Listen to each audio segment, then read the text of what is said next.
Le processus qu'utilise EPC pour tester la recyclabilité des matières plastiques est tout d'abord de suivre des protocoles. Et ces protocoles sont complètement organisés au niveau étapes.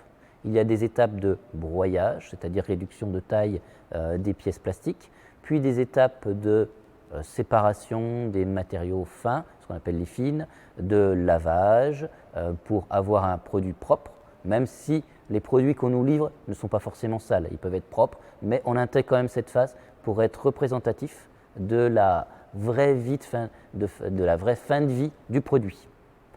Puis après cette phase, il y a la phase d'homogénéisation, plastification, filtration, c'est-à-dire purifier la matière, on recrée du granulé et ce granulé va être traité pour refaire un vrai produit industriel. Ça peut être du film, dans le cas où on teste la recyclabilité d'un film, ça peut être des flacons faits par injection soufflage, ça peut être des pièces injectées, etc.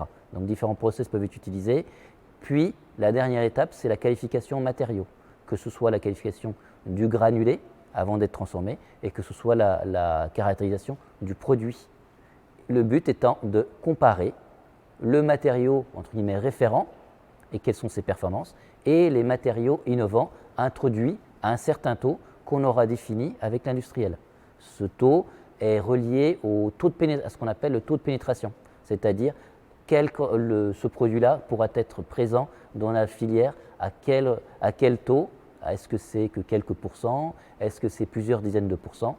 Tout ça doit être représenté et intégré dans notre protocole de test recyclabilité. Le rôle du client lors des différentes étapes de recyclage peut être varié. Lorsqu'on suit un protocole bien défini, ce rôle est limité parce que tout est figé dans le protocole.